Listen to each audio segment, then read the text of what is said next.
One, two, three, two,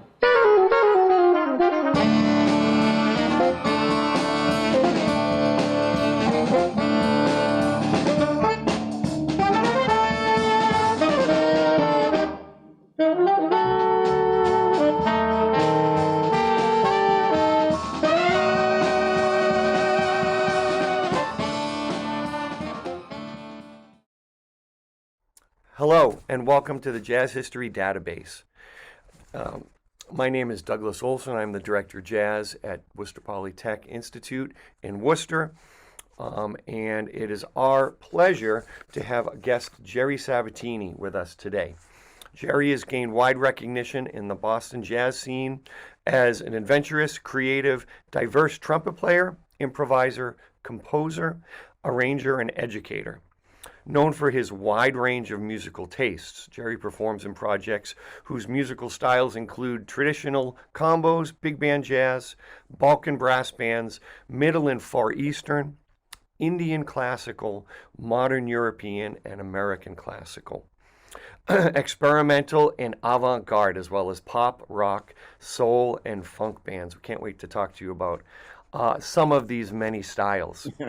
Thanks. Yeah. In 1995, he founded the progressive jazz ensemble the Sonic Explorers and has released 5 CDs under Jerry's leadership: Birth of the Kakala, Beatnik Oblivion, So Far So Near, Lore of the Land, and American Gypsy. He also co-leads, performs, and has recorded with world jazz folk trio Roving Soul. Jerry holds a master's degree in contemporary improvisation from New England Conservatory. The Third Stream Music was founded by Gunther Schuller and Rand Blake, as well as an undergraduate degree in electrical engineering from SUNY at Buffalo, New York. Jerry directs jazz ensembles at Clark University in Worcester, Mass., teaches jazz ensemble and jazz history classes at Cushing Academy in Ashburnham, Massachusetts, and directs an adult student jazz band at Groton Hill Music School in Groton, and currently lives in Leominster. Please welcome to the Jazz History Database, Jerry Sabatini. Thank you for taking the time to be here with us today. Thank you, Doug. It's a pleasure. I really appreciate you inviting me here. Yeah, we're excited to have you. Could you tell us a little bit about your musical beginnings, where you grew up, and how you started playing trumpet? Yeah. I grew up in Schenectady, New York. It's where I was born. My first experience to music, I believe, well, I know it was all about the transistor radio and the radio in the car. So, like my earliest memories of that are just listening to pop tunes on the radio. My uncle, who was my aunt's husband, was a trumpet player. And so I knew he was a trumpet player. He was a Dixieland trumpet player. And so occasionally I would hear him play, not at clubs at the time, I was too young, but he would come over the house and he would bring his horn and he would just play stuff. And I just remembered, I don't know if that influenced me to take up the trumpet, but it certainly was someone live in front of me making music before I was really checking that out. My grooming for music, so to speak, other than listening to the radio and being really interested in music that was soulful, music that was really felt.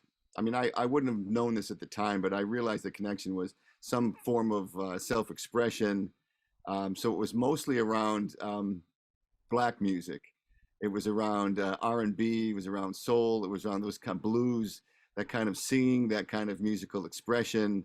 That just did it for me, and everything. And so I grew up. I was born in 1960, and in that time, it was like there was some great soul music going on.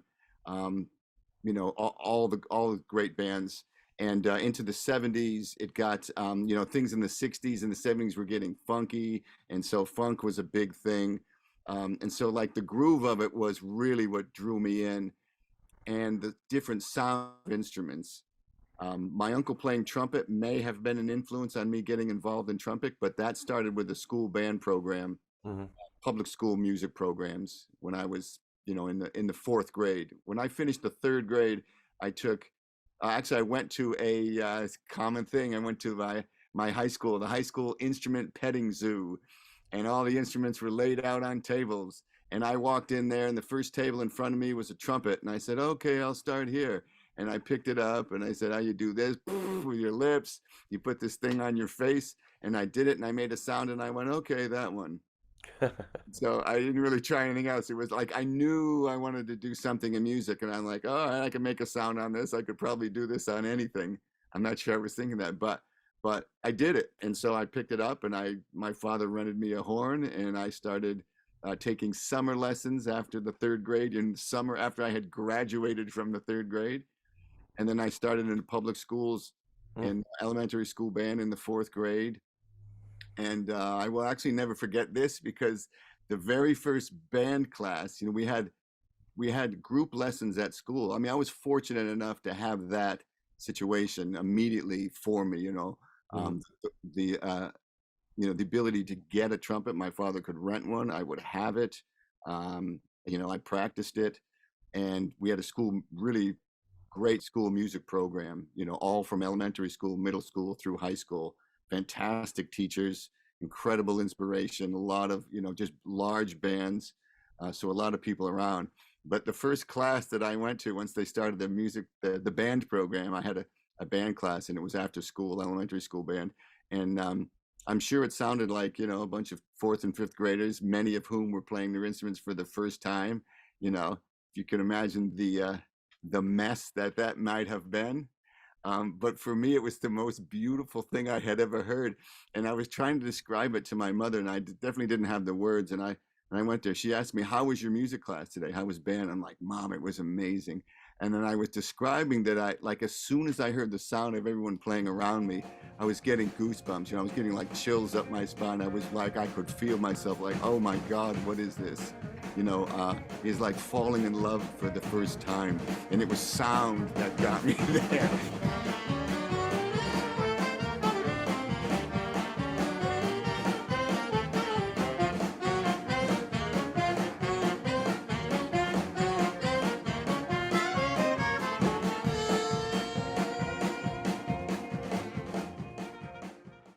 And so, Oh, there you go. and so I'm expressing this to her, and she put her hand on my forehead. She goes, "So maybe you're coming down with something." I said, no, no, no. I'm just like, no, I'm sure that's not it, Mom. But it That's was, amazing. That's amazing. Um, so, what drew you to jazz? uh, And it was did this happen in high school or did that happen later? yeah, no, that happened that happened later. That happened well, no, it happened in high school.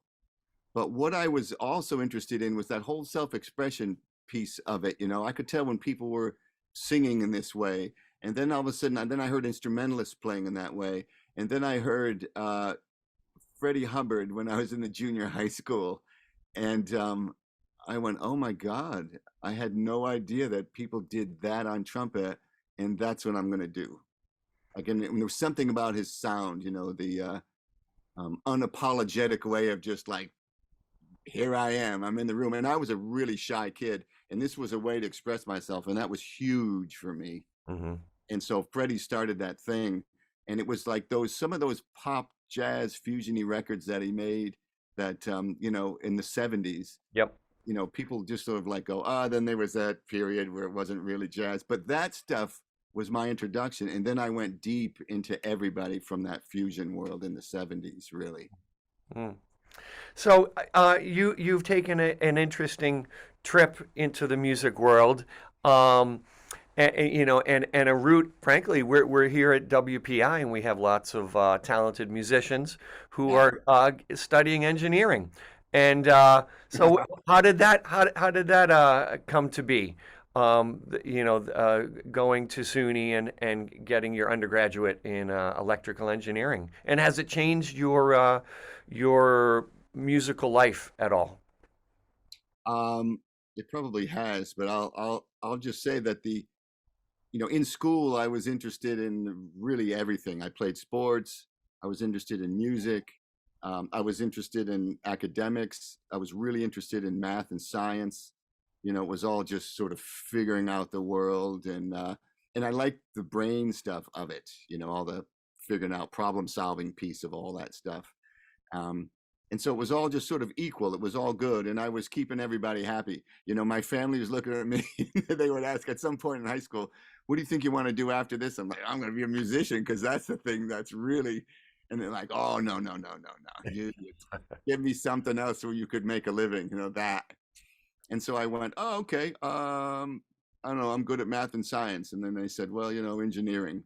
And there was no real computer science programs at that time, so I mean, they were just beginning to emerge, but um, I became a software engineer because I took one class at SUNY Buffalo that was a programming class. An 8-bit chip. I was programming the Intel 8085 chip. You want to check that thing out. And and I was setting up and making lights rotate on programming stuff, just shifting bits around and doing stuff. So I went, "Oh, that's pretty cool." And then I got a software job after that. But the idea was that I would go. I went to SUNY because it had a fantastic music program. Hmm. There's music majors there, SUNY of Buffalo, that is, and it was incredible. In fact, there were so many professors there, whose names I didn't know at the time. But I was auditioning for uh, the big band that was going. They had a fantastic jazz band there, and so I auditioned. And because I was so involved in it in high school, and because my high school program was so great, I got in on the auditions, and I played there every semester for 4 years. And so then it was going in other directions. And so at that time, the plan in my head was, I love this engineering stuff. I love this music stuff. I stopped playing sports because I stopped wanting to run and be winded and all that stuff. So I'm like, I get my exercise somewhere. So things are starting to fall to this wayside. But I started software engineering. And I started when I moved out into the Massachusetts area. I lived in Quincy at first when I moved from Buffalo out here. And then I started going into the jazz clubs, and then I met Jerry Bergonzi, and then I started taking lessons with him as I was a young professional software engineer, going to his class once a week and learning what chords were all about. I mean, he was like the guy that taught me how to do anything with chords. I didn't play piano. I Hmm. didn't really understood. I was like, you just tell me what key I'm in and I'll wiggle my fingers. And if this is bad, I won't go there. I'll try this note. I'll try that, you know, but he's the guy that really got me going on it. And so they were like equal paths. I was pretty much full time in both Hmm. gigs, trying to play, and Doug, I met you somewhere along that journey, like just a Yep. few more years on, a long time ago. Yep. That's really interesting. And so when you went decided to go to NEC, Yeah. was that a change in your obviously a big change in your life because you met a lot of influential people with Third Stream and that program. Did you change professions at that point? Yeah, I actually changed professions before that point. So I went to NEC in 2008 for a grad degree, Hmm. uh, 2008, 2009. But I stopped software engineering. I got out of that field in 2001, and it was the infamous .com crunch. And there was just like there was a huge upsetting situation in the software engineering field, and companies were like they were just way. It was all stock market related. They were way overvalued, and the economy just went, nah, we're not buying this anymore. There's no real products out there, and you guys, everybody's getting way too much money. So it was one of these crazy shifts in the economy, and so there were tons of layoffs in software companies. And then I thought, at this time, I had already made up my mind that my goal was to do software engineering for a while and find an out where I could just do music. Would that financially be okay? Could I deal with it mentally? Was I a good enough musician? Was all those questions you could imagine having.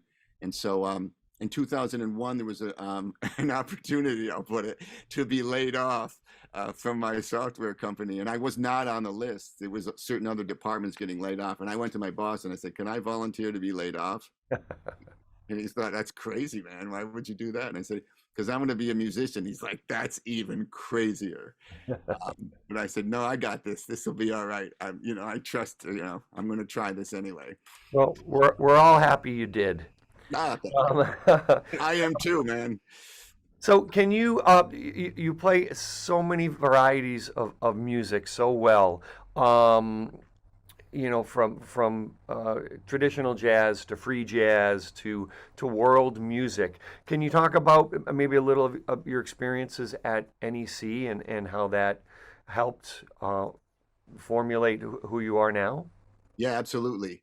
Um, some of it was already formulated. And so, and my interest came from the same thing that I had started with. I was interested in people expressing themselves in music. I could hear that. I seem to need that piece of it. Um, Jazz was my way of getting into it. I was fascinated with the whole process of improvisation.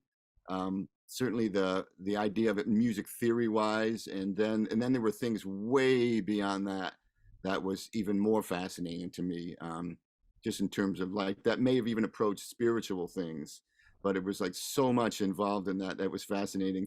So then I thought, this is American jazz, and so I began to know about listen to other kinds of music. I had a really good friend who had an incredible record collection, and once a week I'd go to his house, and he would go, he would say to me, "Man, you listen to too much jazz." He liked jazz, but jazz was just a little fragment of all the music he listened to. Mhm. And so he goes, "Here, check this out," and he would play me things from islands in the world that I've never heard before. Um, Smithsonian Folkways recordings, really, really interesting stuff, which led me into record stores and places when some of the bookstores started getting really big, and and they had like record CD collection. They would sell CDs. They were cafes in there when that was less sort of a big thing, and it's kind of is now, but a little bit less so. Um, but they would have in CD collections, there were all these sort of throwaway international music stuff, and you could get them for like $1.99. And it was like music, Balinese music, music from Java, music from all the islands of Indonesia, Hindustani music, Northern Indian, Southern Indian, African, you name the region, all this stuff. And it just dawned on me that these are all forms of improvisational music. And so what the heck? I got to get busy. Like there's other ways of expressing this. I also found limitations in my own abilities to play jazz, um, in terms of like blowing on changes all the time. And I'm like, man, this is like fascinating, but I don't feel like I'm great at it. I understand it and I'm good at some things, but are there other ways to approach this? And it may have been my own limitations, but it was also my interest in just knowing how other cultures, far more ancient cultures, thousands of years, Hindustani, Northern Indian music, how they thought of improvisation. And so my study was mostly became just improvisation around the world. And not necessarily cultures that have trumpets in them. Exactly, exactly. Yeah, because my other love was not, yeah, it wasn't necessarily like trumpet was the instrument I played and used to express myself on. And I love it. I absolutely love it. But at first it was like, oh, why did I pick this thing? This thing's hard. There's like so many physical limitations on it. Like I could have picked anything else. But it was fine because anything I would have picked would have gotten me to the point where I couldn't do something physically on the instrument, but yet my imagination was beyond that. But I had to figure out a way to do it. So it was all that problem-solving engineering stuff. Like it was constant running up against something, trying to solve a problem, but trying to keep my mind wide open on all that stuff. That's amazing. And then that continued to be fostered at NEC when you went for your master's. Yeah, thank you. That was it. So there was really only one other program really in the world that when I was looking at that third stream program and thinking about that and the teachers there, and in a 2-year period, I could really digest a lot, and I had done a lot. So what got me in there, not having an undergraduate degree in music, was all the studying I had done on my own with Jerry Bergonzi, um, figuring out how to do auditions. I mean, that was my first audition for anything. And so figuring all that stuff out and having this experience playing, actually trying to play all this music in other bands. Right. And so I actually, it wasn't like I was going there going, I think I'm interested in this. I was like, Right. I was already established in trying to refine this and trying to find some really great guidance. Right. You were an established pro at that time in the New England. Getting there, yeah. Yeah, Area. but yeah, I had been I was making a living at it. Yeah. I at Yeah. least had like 7 years under my belt of teaching, playing gigs in order to, still pay my bills. Hmm. So you've got five fantastic CDs. Um, can you talk about maybe the inspiration for one or more of the CDs? Do you when you go into it, is it a collection of songs? Does it come from one place? Is it one style of music in particular? What were your thoughts? Yeah, I typically, here's one thing I haven't felt myself doing anyway. And by the way, I'm very close. I'm about 90% done on a brand new CD that I'm going to release soon because I sort of gotten away from Sonic Explorers for a while. And it's the same kind of process. It's the stuff that, like things that I'm learning on my own, I'm inspired to learn, that I'm trying to write songs around it to capture something new that I've learned, either compositional form, um, or some improvisational method, or an inspiration from some other set of pitch sets or chord changes, or something that I'm learning from something that I've been studying. And so the only way to do it is to try to write, for me anyways, to try to write something around that, um, and then just try to explore it, and not try to reproduce anything. I'm not going to be, I'm not going to be a replica of something, because I can't and it doesn't make sense, but rather to integrate that into my own voice, into my own style of music, which I always felt like was the epitome of what jazz music was. It was just, you're pulling things in, you're finding common ground with yourself, with the people you play with. You're allowing the musicians you play with to put their signature on it. You're guiding it some way, but you're not dictating everything that's happening. And so all my CDs have sort of like those experiences in mind, and they're typically done with many of the same musicians. Like for instance, I guess the one thread all the way through was like Mike Connors in terms of personnel. Hmm. On The drummer. drums. Yeah, I knew Mike way back in Worcester when we played in jam sessions. Um, yeah, and I played with Jay Tyre, the guitarist who recently passed, unfortunately. But Jay and I had a jam session for a long, long time. When we met Mike, I think he was in high school at the time, and we just started playing. And then there was a point at which we played so many standards, and still always have room to grow on that stuff. But felt like, let's try to form a band and write our own stuff. And so it just started with sort of our own jam sessions like that. And then I met Thompson Neeland, who was also in high school and a student for a while at WPI. I think he went there. You did. Yeah, and so On bass.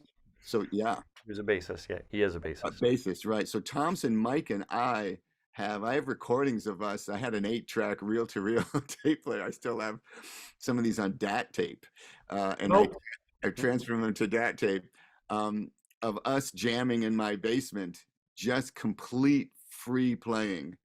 Um, and I did a lot of free playing in Worcester at that time, where I would go over to people's houses. We had a thing, Rocco Savino, Phil Madison, another bass player and drummer from Worcester, still around. I would go to their house also once a week, and we would play.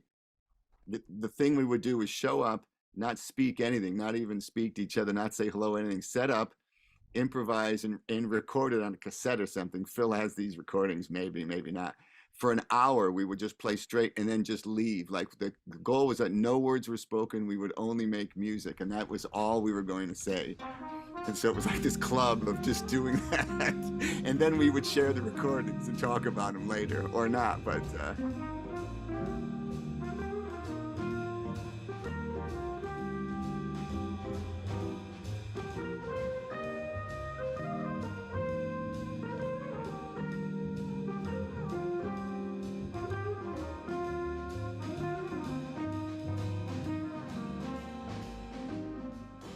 man, was that Cool. fun. Oh, it'd be great to hear some of those. We can digitize those on the for the, for the here at the database lab if you want to share them. We I can think always I still have a ton of that stuff. So I'm gonna pull some things, and hopefully all those that they're still like not they're not frozen up or anything or crumbling or falling apart, whatever. But I'm kind of a freak about storing stuff and keeping it.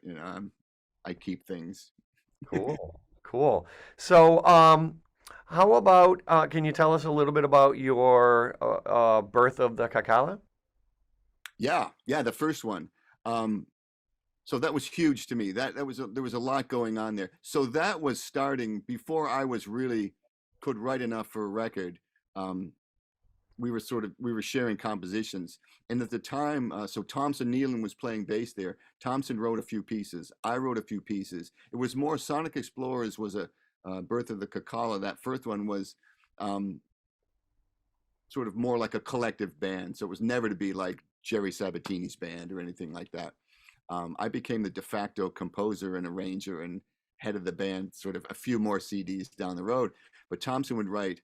Joe Perillo was playing piano Mhm. in the band. Um, John Valancourt played saxophone, and John wrote some pieces, maybe one or two pieces. I think Thompson and I wrote a couple each. John wrote a tune. I don't think Joe wrote a tune. Mike hasn't contributed original stuff, but we had just been playing enough where we wanted to get some gigs, and so we're like, we're going to make a record and actually get some gigs booked out of this. Um, Great. yeah, so we went into the studio, and we went out into the Amherst area. The name of the town in the studio escapes me, but the recording engineer had recorded some of Yusef Lateef's early records, and in fact made one of the records that became the first that Yusef won the first Grammy for New Age music. And the great thing was he made this record, Yusef, and then then the Academy found out about it, and they're like, we don't know how to categorize this thing. And this is what Norm, the engineer, told me when we were in the studio. We don't know how to categorize this thing. We're going to come up with a new category. We're going to call it New Age music. And so then Yusef Lateef goes over to Norm's house, who's his name, lives across the street, those two guys, knocks on Norm's door, and Norm's just like, hey, Yusef. And by the way, Norm had no idea who Yusef Lateef was. He's some guy, his neighbor. That's all he knew about him. And so he knocks on the door, and Yusef Lateef is there and says, congratulations, we were nominated for a Grammy. And Norm's like, Grammy of what? He goes, a Grammy. And so he walks away, and Norm's like, this guy's nuts. Yusef comes back weeks later and says, congratulations, we won a Grammy Award for Best New Age Record. And then Norm's like, what? And Yusef goes, I was hoping you would help me explain what that was. Neither of them had like no idea what New Age music was. But Yusef invited Norm to the Grammys in Los Angeles to the ceremony. And that's when Norm first found out, oh my God, this guy must be somebody. Herbie Hancock, George Benson. He was mentioning Chick Corea, all these people coming up to Yusef going, oh, Yusef, congratulations. It's Yeah. amazing to meet I, you. I think I recorded with Norm. What's his last name? I can't Hans? remember. It Oh, is on the man. back of my Birth of the Cacala CD. Okay, we'll look it up. Yeah. That's a great story. Yeah, it's Um, amazing. so tell us about your newest one. That's 90% done. Yeah. So that is well, if there was an upside to the COVID pandemic, it would be that I had some time, not really a lot of time because I was doing a lot of teaching online, which was brutal, but I wasn't playing gigs. And it was brutally difficult not to be able to do that, to play with people. And so all I could do was imagine playing with people. And I said to myself, this is a time where I'm gonna use whatever practice time I have. And I actually was practicing my horn a lot. Um, I was gonna sit down at the piano and mess around between that and I use Sibelius as my manuscript publishing software. And so I was sort of writing things, transferring them to Sibelius. I just kept writing things and transferring things back and forth. And then I would just practice and force myself to go into other directions. I realize a lot of my practice time is working on people's material, as you can understand, Doug, people whose bands you're going to play in. You're just like, oh man, I got to play this, or I got to record this in a week or something. And so you're practicing your own stuff, but I was practicing so many people's music that stopped. And so I just started to write, and I was hearing a culmination of everything I've ever listened to in my life, just sort of coming together.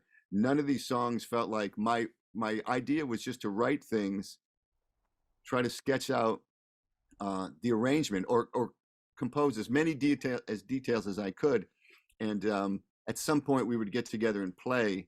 And the unfortunate piece was that Norm Blaine, that's right, that's the engineer. He, Blaine, that's it. Blaine, yeah. which is what I was going to say in the first place, but that sounded like something else. Yeah, Norm Blaine. So I just started writing, um, and it's a variety of stuff. It's some of the other stuff that I've been involved in, by the way, is getting more deeply into traditions of New Orleans music, and second line bands and brass bands, and sort of the gospel side of that and all that. So some of these sound like gospel tunes, some of that. Some of them sound like I've been involved in and interested in Ethiopian jazz for a long time.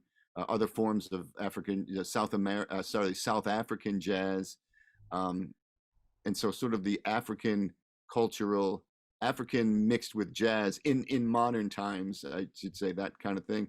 And so I started writing stuff that hinted on that, and then like I was writing a song with Ethiopian melodies and a variety of keys, and it started to sound to me like it was a Hindustani raga. And so there's like, I just, whatever was like sort of flowing, I'm writing lines and they're just evolving into things. So I just kind of let things flow. And then I went back to old Sonic Explorers tunes that I never recorded with a new ear, and I took care of business. Like, I'm a much better composer and my imagination is better, so I had a lot more to say. And then I arranged a Frank Zappa song, and then I arranged a Sun Ra song as an exercise in arranging, and two people and composers and musicians who I absolutely adore. And so I wanted to do like kind of a tribute and an honor to that. Nice. Do you have a name for the CD? I think I'm calling it The Ancient. The Ancient. Oh, great. So we'll be looking for that. And this is a great transition into you brought up New Orleans, and Yes. WPI is very excited and lucky to have you coming out and being one of our guest artists for our February 19th symposium of the music of New Orleans. Yeah. And we're excited to have you. You said you run a second line ensemble at Clark. Yeah. Can you tell us a little bit about your experience with New Orleans music? Yeah. It really started with after Hurricane Katrina, some New Orleans musicians relocated into the Boston area, and I met through some other musicians Henri Smith, and that was the first person. And then Henri introduced me. There was a few more, but Henri introduced me to Charles Neville of the Neville Brothers, who was living out in Western Massachusetts. And it turns out Charles was living here in Massachusetts well before Hurricane Katrina. He had already relocated, and I didn't know that. And we were just playing sort of a few standard jazz gigs, but New Orleans music was mixed into there. Mhm. And I was just talking with them and getting really interested and fascinated. Especially, Henri was a radio producer and a DJ in New Orleans. And so he met and interviewed and sang, because he's a great vocalist too. He's been around this tradition, deeply involved in the tradition for his whole life. So he knows everybody from the Marsalis family, the Neville family, Dr. John, the people, all the folks. He goes way back, and so he's got sort of stories and things about that. So it piqued my interest. It said, man, if I'm playing with these people, I got to know something about this music, which always gets me into, which is why I do teach a jazz history class, because I've been studying jazz history for everything, so that I can be more informed about the things I'm trying to play that are within the tradition. I don't want to just, I value it too much. I respect it too much to just sort of brush it aside like, yeah, I got that New Orleans thing. I know it's deeper than that. So through those guys, I started getting some repertoire together. Then I met Ken Field, saxophone player, and I'm currently playing in his band, the Revolutionary Snake Ensemble. And Ken had sort of parallel, before I really knew who Ken was, he had a New Orleans traditional thing going. He had his own connections to New Orleans music. He was going down that road. He met me on a gig somewhere, said, I need a trumpet player. Could you do this gig? I did it. He had a repertoire that was really going deep into New Orleans gospel music and some of the traditional music, a lot of the traditional music around New Orleans. And it was a way of playing, this kind of second line brass band way of playing that was another approach to improvisational music. But that what I loved about it that I hadn't found anywhere else in any other bands is that it puts the horn player in the situation of you're a comping musician, you're in the rhythm section, you're comping, or you're playing solos, or you're improvising harmony on things. Not that that's not done, but typically like in sort of post-bop or bebop or modern jazz, you're not sort of following along playing, just improvising harmony with people or comping with someone behind. If you're not featured, you're hanging in the background. Doesn't mean you don't play riffs and stuff, but this is different. This is like constant playing. And Yep. so in the fabric of other players who were doing it too. So the comping musicians are a set of horn players. So those were skills I just wanted to know more about. Mhm. And I got it with Ken, and I got it with those guys. And this is what I try to bring to the Clark second line group, to get especially the horn players, because if they were anything like me in college and in high school, we were reading music. If you didn't have a sheet of music in front of us, we didn't know what to do. I mean, we could read on chord changes, but we were separate from, say, rhythm section players who weren't necessarily schooled in reading or doing that stuff, who for some reason could all get together and like listen to tunes and just like play Beatles tunes together and do all that. But horn players weren't doing that. They're like, I need to see the music. And so their ears were a completely different kind of musician. The skill set was different. I was just trying to get the horn players. I was really finding a method or a means to get the horn players into playing more by ear, having more responsibility of form, chord changes, like the other elements of music that horn players don't think about much, Yep. unless they're forced to.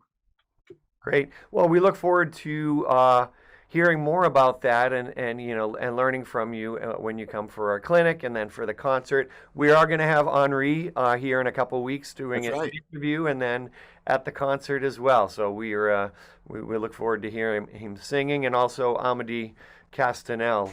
That's right. And now you're playing with the Revolutionary Snake Ensemble on the 18th at Scullers? Colors. Yeah. Colors. Okay, so the night before the our jazz symposium. Yeah, that's right. Fantastic. I have a couple more questions, but we also have some students who are going to be working on your collection and have some questions for you, possibly. Yeah, fantastic. Solo. Let's see. Actually, well, yep. Would you like to ask Jerry a question here? Let me pin you. Sola Hoffman, Jerry Sabatini. Hi, yeah, can you hear me okay? Yes, I Sorry, can. I've been having some internet problems. Okay, so That's a lot of the questions I had prepared have been asked already, which was expected, but I guess something that I would be curious about was, it sounds like you've worked with a lot of great musicians, both as a student and in your professional career. So, who have been some of the most influential people you've worked with, and how have they shaped how you make music? That's a good question. I think in general, the people who are most influential to me are the people whose hmm, I hate to say it, like it's not just skills, but like skills. There's something about a person who's has some qualities, could be musical, could be personality, that I'm really interested in. Um, and so and they're way off from what I like. I feel like I have less in common with them, and I want to know. So they offer me more. So some of the most current people, and some of them are composers, and I'll highlight one like Mehmet Sanlikal, who's a composer, a Turkish American composer, has had a fascinating life, both through Western classical music when he lived in Turkey with his mother was a Western classical pianist. He came to Berkeley as a jazz composition major in the 80s. He was all about jazz. He sort of never really got into traditional Turkish music. To him, that was like his parents or his grandparents' music. It was like That's what the old folks listened to.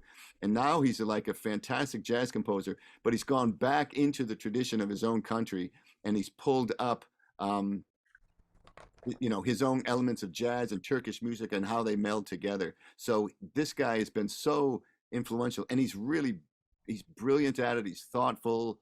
Um, he takes chances. It's all the great qualities of stuff that I love in music. So Mehmet is really one of the top people that I love to stay connected with. And when he invites me to play on sessions, I'm honored and fascinated. Like, Great. yeah. There's others for all variety of reasons. Do you have a follow-up, Sola, or question? If Owen wants, if Owen, do you have any questions? I guess. Yeah, hi. I Owen got a couple for Beaver? you. Hello, hi Owen. Hi, it's great to have you. Thank you so much for coming. Um, I'm going to be working on some of the video and audio for your jazz history database collection. Great. But I mean, you've been on the jazz scene for more than 40 years. You've shared the stage, as Sola mentioned, with some other really talented musicians and composers. You've really performed around the globe as well, right? What were some of your most captivating venues that you performed at? I'd have to say, yeah, there's a lot of places I have not gone. So I've played in some places. The best venues for me, I was going to say like are typically like small clubs. Like if it's small, if it's crowded, if people are engaged, if they're hooting and hollering, then I'm loving it. I love a connection with an audience, and so it could be something like very small. Like I played a gig with I think it was like we were sort of throwing together a band, but it was like kind of New Orleans traditional bass, and it was at the Plow and Stars in Cambridge, and that's a small club. It's really famous folk bar, but there's all kinds of like eclectic music that goes on there, and it's cramped. And it was just like sort of hot. It was a summer night, but we were playing, and the audience was into it, and we were into it. It just reminded me of what stories I've heard about, like the earliest days of the origins of jazz in New Orleans, when it was just people packed into a place, and this was what they were going to do that night, and they were all in. The musicians were all in, and the audience was there, and there was that great connection.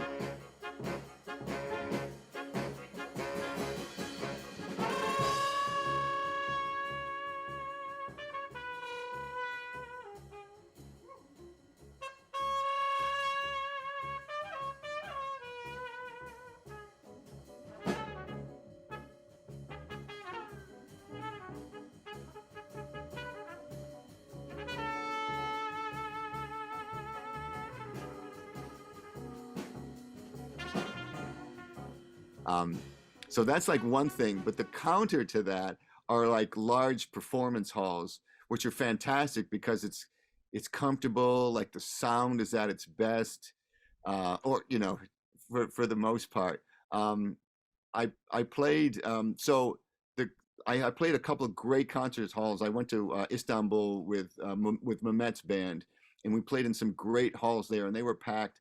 And people knew Mehmet because they knew his father, who was involved in local politics, and so he was a fairly known person. And they knew his son, who moved away to the United States and became a jazz musician and all that. So a lot of people came out, and it was the same thing though. There was a connection there, even though it was a large venue and you felt separated from an audience. There was still a beautiful connection between them at the end. And to be on stage and to be honored in the end of that stuff, they'll bring you like a dozen roses. Everyone gets flowers. You get a plaque from the town. There's all this stuff. So like the feeling of, I don't know, maybe it's respect, something about honoring someone who comes to you and does something for you. It just feels really, really good. So that could happen in a venue. It could happen like anywhere. That was so that was also a great feeling. And I had a similar thing playing in, see if I can remember. So we played in Kenfield in Italy. It was sort of the same thing. There was a festival going on, and we were playing New Orleans music. in Venice, and it was outdoors, and people were dancing, and it was beautiful, beautiful outside. But that was sort of the same thing. It's like the venue is less about it for me, and more about it is the connection of people, because all these venues sound completely different, and you have to adapt to that. But it's definitely whatever generates a connection with the audience is the best. That's amazing. And yeah, I guess that's sort of the question I was asking is more so the audience. I do have another question about your Lore of the Land release. I know Okay, you that was in 2007. Is that correct? it seems about And right. yeah, and you received a lot of recognition for that. What was it like to be a finalist for the Music Composition Award? And did that kind of trigger your decision to go to the New England Music Conservatory? Ah, oh, that's really interesting, because it really was around that time. Because like a year later, I went Yeah. there. Um, I don't think that that was really a catalyst, other than it was just one of another sort of the flow of things that were happening in my life at that time that made me say like, I need to take this more serious. I guess the finalist piece is just like, I didn't win this thing, which I really didn't expect. You know, you write something and you put it in there, and if it's recognized, you go, oh, maybe I have something. But it was an acknowledgement that something I was doing was legitimate, maybe, to the outside world, which is going to help. I mean, I don't think I have the kind of personality that can just do whatever I want to do, like be that kind of maverick that's rejected, but still feel it in my heart that this is the right thing. Like, I think I need some sort of feedback in there that's positive, and these little pieces of feedback like that definitely made me go to the next level, where I'm saying the next thing I need now is to go and learn from people at NEC, this particular program in general, um, and try to see what that feedback is. Like, I was ready to get more feedback, and that was definitely, now that I think of it, it was a piece, but it wasn't like the piece, but it was definitely a piece to the puzzle of me going away. I really had never made that connection. Thanks for bringing that up. Thank you for answering. Yeah. That's really all I have for you. But Cool. Yeah, thank you. thanks. Thank you, Owen. So one more piece before we wrap it up, Jerry. You're an established and a huge part of the New England jazz scene. Even beyond New England, obviously. Worldwide. Um, but you reside and you're in the Worcester area, Yeah. and Worcester has gone through a huge change in jazz clubs, and what we try to do here in the database is feature world famous musicians, but also world famous musicians here with us, and we do this because we lose great musicians every day. Teddy Casher, who's a great That's right. the dean of jazz in New England, unfortunately passed the other day, and with him stories of jazz musicians and jazz clubs, and we try to make those live on. I was listening to a podcast with you, and you were talking a little bit about your days in some of the jazz clubs in Worcester. Can you just tell us a little bit about, just because hopefully we're bringing them back, and I was just at a jazz club last night where featured the Worcester Big Band. Nice. Hopefully things are coming back in the area. But what were I know the Above Club was Yeah. one at one point. What were some of the other ones for some Let's local see. lore? Yeah. So there was, well, Ralph's Diner had a thing. When I started Sonic Explorers, one of my ideas was that I would try to not, I was trying to not sort of categorize it as only jazz. There was something else going on, and that was sort of my love of what Miles Davis had been doing with music. So I was looking for like other venues that were like sort of in the cracks there. And Ralph's Diner, which was a rock club, fantastic rock club, had some jazz, upstairs. In fact, I've got some. I'm going to send you some photographs of promo shots of our band at that time, taken at Ralph's Diner, because the walls are painted with such cool stuff, and they're all in black and white. So they're pretty Great. good. and they were professionally done, so they're like really nice photographs. So there's that. There's the is it the Birchwood? So which was a let's see, part of a hotel on Worcester.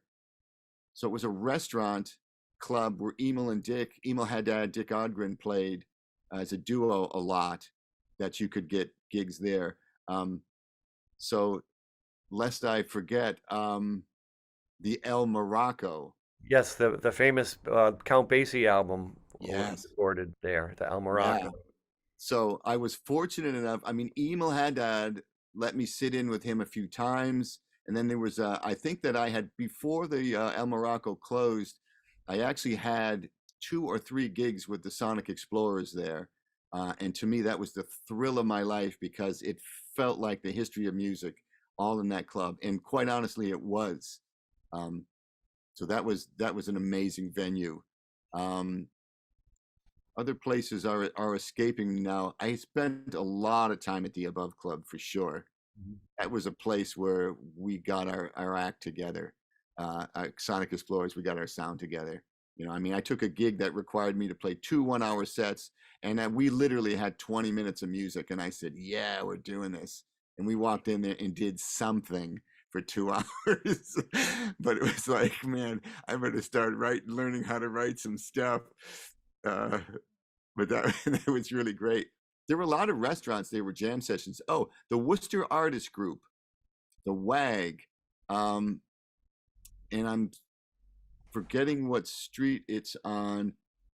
That had a few situations. So there were local artists who had studios in there. Some of them lived there, but there was a performance space in the middle where Jay Tyre and I ran a jam session for many, many, many years, and I met really everybody in the Worcester scene. I met at the Worcester Artist Group. Okay. Yeah. We hope these all come back, or in some iteration. The Reunion Tap and Blues in Grafton was where the gig That's was right. last night, and so hopefully they'll continue to host live music, and we'll bring our college bands there, and sometime hopefully. Yeah, that'd be And great. hopefully you'll bring your college band to WPI, or we'll come visit you and do Yeah. another group concert with our Yeah. ensemble. I look forward to those connections, Doug. I really want to keep that going. Well, we can't wait to host you on the 15th for the clinic, and then on the 19th for the jazz symposium. Thank you so much. Is there anything else you want to add before we sign off? I think not. I'm All sure I right. can talk about a lot of stuff, but I'll just say it's good to be alive. It's good to be playing music. I'm honored to be doing this and humbled by it every single day of my life. Well, from all of us, thank you so much for your time, and look forward to seeing you in person and hearing you. Thank you. Thank you so much. Thank you, everybody, and have a great one. Great. Thanks, everybody. Appreciate it. Thank you. Bye. Take care.